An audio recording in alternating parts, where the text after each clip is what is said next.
Early life آپ کی کیسی تھی اور اس ارلی لائف میں آپ کے جو نظریات تھے اس حوالے سے بھی کچھ گفتگو کی جاتی ہے؟ دو طرح کی لائف ہوتی ہے، ایک ہوتا ہے آپ کا بالکل بچپن اور ایک ہوتا ہے آپ ذرا سے ہوش کی لائف. تو ہوش کی میں 1956 18 جنوری کو میں پیدا ہوا تھا. تو لیکن ہوش کی لائف کچھ تھوڑا جلدی آ گئی تھی، مطلب 12-13 سال کی ایج کے اندر ہی میں نے سوچنا اور پولیٹیکلی ریئیکٹ کرنا اور لکھنا پڑھنا شروع کر دیا تھا.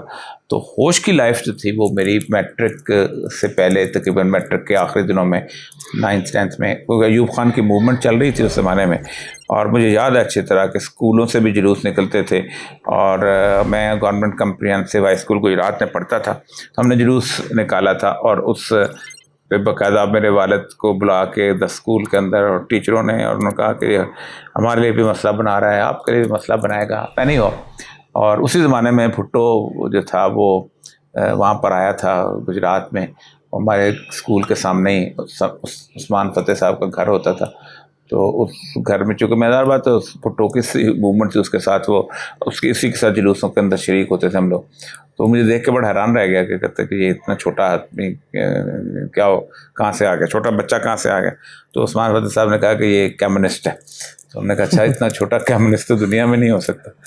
تو اسی زمانے سے آ گئی تھی میری اندر یہ ہوش جو تھی نا. تو یعنی آپ پہلے کمیونزم کی طرف؟ اصل میں ہوا یہ تھا کہ میٹرک کے بعد میرے والد کی لائبریری ویسے خاصی تھی، لیکن زیادہ تر اس میں مذہبی کتابیں تھیں تصوف کے حوالے سے. تو اقبال تو میں نے پڑھ لیا ہوا تھا، میٹرک سے پہلے ہی پڑھ لیا ہوا تھا کافی حد تک، کیونکہ اقبال ان کے یہاں بہت تھا. پھر میٹرک کے دوران مسلم مولانا روم تھی، وہ والد بھی پڑھتے تھے، میں بھی ان کو دیکھتا رہتا تھا. میٹرک کے بعد اس لائبریری سے ذرا پھر نکلا باہر، تو وہاں ہمارے گجرات کے اندر ہمارے گھر کے پاس ہی میونسپل کمیٹی کی کنگز لائبریری ہوتی تھی.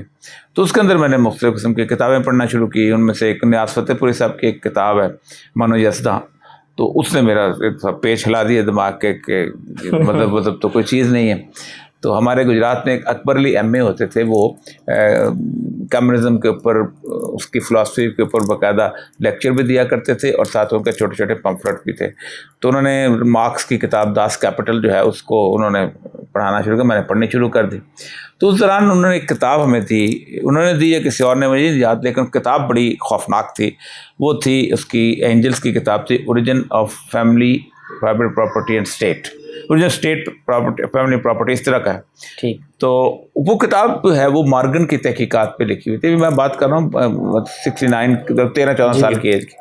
تو وہ بالکل قسم کا دائریہ والی صورتحال ہو گئی تھی مکمل طور پہ. ایک خاص مذہبی گھرانہ، میرے دادا اور نانا دونوں امام مسجد، میرے والد بہت نیک آدمی. تو اچانک تو وہ اس زمانہ ہے، لیکن وہ کچھ زیادہ دیر چلا نہیں. اور اس کی بنیادی وجہ یہ تھی کہ میرے والد اکثر میری والدہ پریشان ہوتے تھے، کہتے کہ یہ کہیں نہیں جائے گا. اس کی بنیادی وجہ یہ ہے کہ میں نے اسے بہت ایک محبت کے ساتھ درود کی لوریاں دے کے پالا ہوا. اور پھر اللہ تعالیٰ نے مجھے پھر بہت ہی جلد اس سے چھٹکارا دے دیا. اور میں 71 کا جو حادثہ ہوا ہے نا جی، 16 دسمبر 1971، تو میں ہوش میں تھا. تو میرے اوپر اتنا اس کا نفسیاتی اثر ہوا کہ میں تکلیف میں چلا گیا تھا. مجھے سمجھ نہیں آتی تھی کہ کیا ہو. تو اس زمانے کے اندر جماعت اسلامی واحد پارٹی تھی کہ جو بنگلہ دیش نامنظور کی مہم چلا رہی تھی. تو مجھے تو اور راستہ ملتا نہیں تھا، باقی پارٹیاں تو چپ تھیں. باقی تو بھٹو صاحب آ گیا ہوا تھا، اور بھٹو صاحب جو تھے انہوں نے پاکستان پہ ایک کنٹرول. بھٹو صاحب پہلا سول مارشل ایڈمنسٹریٹر لگے تھے.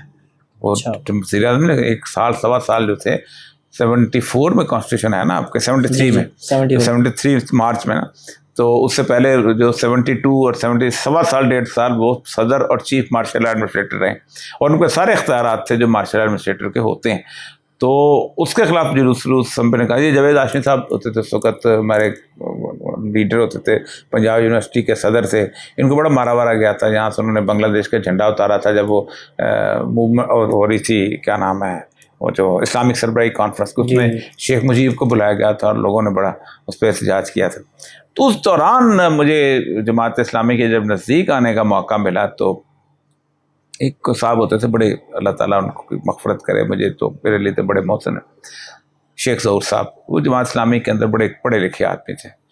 تو انہوں نے دیکھا کہ میں فلسفہ پڑھتا ہوں بڑا چھوٹا تھا، تو انہوں نے مجھے مذہب کی کوئی کتاب نہیں تھی، انہوں نے مولانا مودودی کی ایک کتاب تھی تنقیحات، اس کے اندر ان کے 2 چیپٹر ہیں، عقلیت کا فریب، 2 والیوم، انہوں نے کہا یہ آپ پڑھ لیں۔ تو اس نے میری آنکھ کھولنا شروع کی، وہ الحاد والا معاملہ تو ایک دم جسے کہتے ہیں یوں سالو ہوا جس کے حساب ہی نہیں، اور وہ پھر اس کے بعد پھر میں نے دیکھنا شروع کیا، کیونکہ اصل مسئلہ یہ ہے کہ الحاد ایسی چیز ہے، یہ جو ایتھیزم ہے، یہ اللہ کو نہ ماننا، یہ ایک چھوٹی سی اسے کہتے ہیں ایک پیچ ہے، آپ اللہ کو نہ ماننا شروع کریں تو آپ ایک جگہ پہ آ کر رک جاتے ہیں کہ یہ کائنات جو ہے یہ پتہ نہیں بنی ہے نہیں بنی ہے، کیسے بنی ہے، یہ بنی۔ اللہ کو ماننے کے سفر میں شروع ہوئے تو آپ حیران رہ جاتے ہیں کہ یہ کائنات اتنی منظم کیسے ہے، یہ اتنے مدار کیسے خود چل رہے ہیں، یہ پانی کا سائیکل کیسے چل رہا ہے، یہ بیج جو ہے چاند مٹی پھاڑ کے نکلتا کیسے۔ تو پھر اللہ کو ماننے کے مظاہر بہت زیادہ ہیں۔ پھر اللہ تعالیٰ نے مجھے ہدایت دی، پھر مولانا مودودی کے ہم جہاں درس میں آ کے، درس کہتا ہوں عصر کی محفل ہوتی تھی، اس کے اندر ہم شریک ہوا کرتے تھے، ان سے شروع میں بڑے میں اٹھ پٹانگ سوال کیا کرتا تھا، جیسے نیا علم حاصل کرتا ہے بندہ، تو بڑے ہنس کے جواب دے دیا کرتے تھے اور طریقے سے۔ تو پھر آہستہ آہستہ